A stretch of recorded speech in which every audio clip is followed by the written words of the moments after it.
মানুষের জীবনযাপনের মান যতই উন্নত ও আধুনিক হয়ে যাক না কেন, যখন প্রশ্ন রীতিনীতির, ধর্মীয় আচার অনুষ্ঠানের আসে, তখন মানুষ কিন্তু প্রাচীন রীতিনীতি অনুসরণ করে থাকে।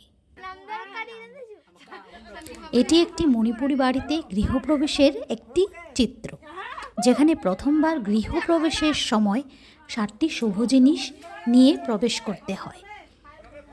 এই শুভ জিনিসগুলি হচ্ছে যেমন গরু, আগুন, জলের কলসি বা পাত্র, ধান, চালের পাত্র বা চেংফু, একজনের বিছানার ন্যূনতম সরঞ্জাম ও সবশেষে ঝাড়ু।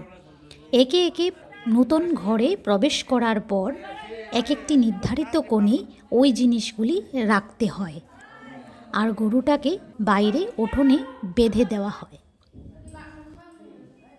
সেই সাথে নূতন ঘরে দেওয়া হয় নারায়ণ পূজা।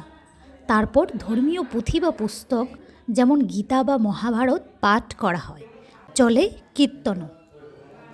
মণিপুরি রীতি অনুসারে গৃহপ্রবেশের দিন হতে 5 দিন বাড়ির কোনো বয়োজ্যেষ্ঠ ব্যক্তিকেই ওই নূতন ঘরে রাত্রি যাপন করতে হবে।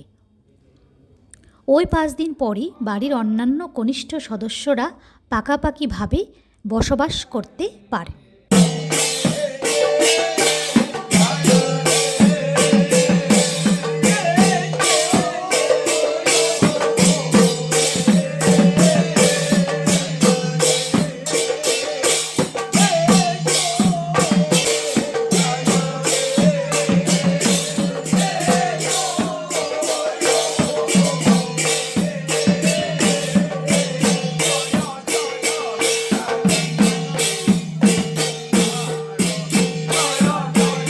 গৃহপ্রবেশের দিন আচার অনুষ্ঠানের পর আমন্ত্রিত অতিথিদের ভান্দ্রা খাওয়ানো হয়। ভান্দ্রা হচ্ছে মণিপুরি শব্দ, যার মানে সমবেত ভোজন। যেহেতু নারায়ণ ঠাকুরকে ভোগ নিবেদন করা হয়, সেই জন্য এই রান্না বামুনকে দিয়েই করানো হয়। নারায়ণ ঠাকুরকে ভোগ নিবেদন ও আরতি করার পরই সমবেত সবাই ভোজন করে থাকেন। এই ভান্দ্রার খাবারে ভাতের সাথে 3-4 রকম ডাল, ঘেট, পনির, ডালের বড়া, পাঁপড়, সিঞ্জু বা স্যালাড, টক ও সবশেষে পায়েস থাকে। তবে খাবারের আয়োজন গৃহস্থের সামর্থ্য অনুযায়ী হয়ে থাকে। এতে কোনো বাধ্যবাধকতা নেই, কারণ মঙ্গল কার্য মঙ্গলমতেই হোক, সেটাই সবার কাম্য।